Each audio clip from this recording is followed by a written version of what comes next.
আসসালামু আলাইকুম রহমতুল্লাহ বারাকাতু। আলহামদুলিল্লাহ ওয়াহদা ওয়াসসালাতু ওয়াসসালামু আলা মান লা নবী ইবাদা ওয়াবাদ। সম্মানিত দর্শকবৃন্দু, যে বিষয়টি নিয়ে আজকে আমরা আলোচনা পেশ করব সে বিষয়টি হচ্ছে ইসলাম ধর্মের দৃষ্টিতে ঈদে মিলাদুন নবী, অর্থাৎ রাসূলুল্লাহ সাল্লাল্লাহু আলাইহি সাল্লামের জন্মবার্ষিকী। তো এই যে ঈদে মিলাদুন নবী, এই দিনটিকে বাংলাদেশে রাষ্ট্রীয়ভাবে উদযাপন করা হয়। তো কাজেই এই দিনটির ব্যাপারে আমাদের জানা প্রয়োজন।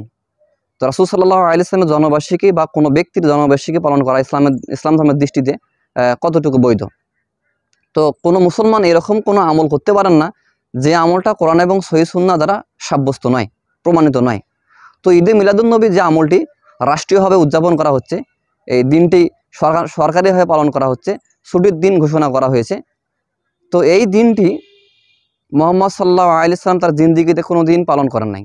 এমনকি তার সাহাবা কেরাম বা তাবিন কোনো ইমাম বা মুহাম্মদ সাল্লাল্লাহু আলাইহি ওয়াসাল্লাম তার জিন্দেগিতে কোনো নবী রাসূলগণের জন্মবার্ষিকী বা মৃত্যুবার্ষিকী উদযাপন করেছেন, এরকম কোনো নজির নেই। মূলত এই জন্মবার্ষিকী মুহাম্মদ সাল্লাল্লাহু আলাইহি ওয়াসাল্লামের উদযাপন মানুষ দেশকে করছে। এই আমলটি হচ্ছে রাসূল সাল্লাল্লাহু আলাইহি ওয়াসাল্লামের মৃত্যুর পর ৬০০ হিজরির পর এই আমলটি নতুন আবিষ্কৃত এবং নতুন তৈরিকৃত একটি আমল, যে আমলটি ব্যক্তিকৃত আবিষ্কৃত। একজন ব্যক্তি আমলটি তৈরি করেছেন। এই আমলটি মুহাম্মদ সাল্লাল্লাহু আলাইহি ওয়াসাল্লামের আমল নয়। মুহাম্মদ সাল্লাল্লাহু আলাইহি ওয়াসাল্লাম তার জিন্দেগিতে আমল করেন নাই। তো এই আমলের ব্যাপারে ফয়সালা হচ্ছে, ইসলামী হুকুম হচ্ছে।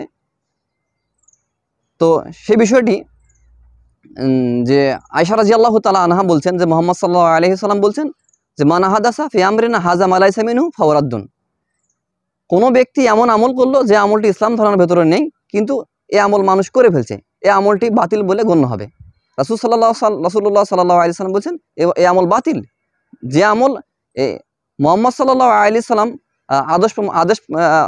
আদেশ করেন নাই, এই আমল করতে রাসূল সাল্লাল্লাহু আলাইহি ওয়াসাল্লাম আদেশ করেন নাই, বা রাসূল সাল্লাল্লাহু আলাইহি ওয়াসাল্লাম তার জিন্দেগিতে আমল করেন নাই, এই আমল বাতিল বলে গণ্য হবে।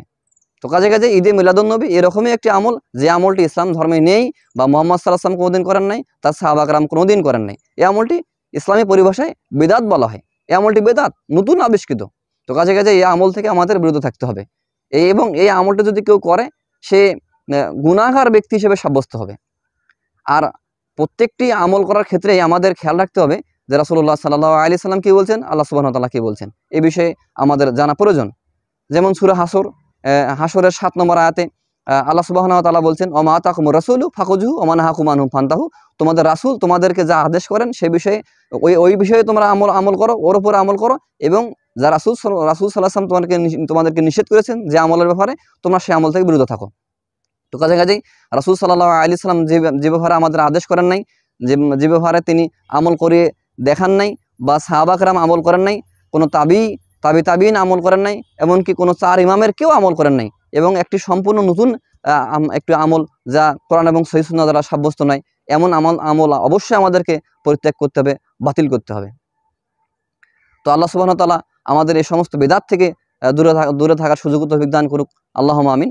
যদিও এই বিদআত বা অন্যান্য নব আবিষ্কৃত আমলগুলো যেগুলো ধর্মের নামে চলছে, যদিও সেগুলো রাষ্ট্রীয়ভাবে উদযাপন করা হয়, উদযাপিত দিন বলে ঘোষণা করা হয়, রাষ্ট্রীয়ভাবে ছুটির দিন বলে ঘোষণা করা হয়, দিনগুলোকে অবশ্যই এই দিনগুলোকে আমাদেরকে পরিত্যাগ করতে হবে।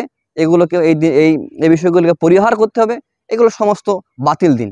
এগুলো বিশ্লেষণ করে দেখা যাবে এগুলো ইহুদি খ্রিস্টান এবং বিধর্মীদের কৃষ্টি কালচার। তো কাজেই এই সমস্ত ধর্মের নামে যত নব আবিষ্কৃত বিষয় রয়েছে, এগুলোকে আমাদের পরিত্যাগ করতে হবে।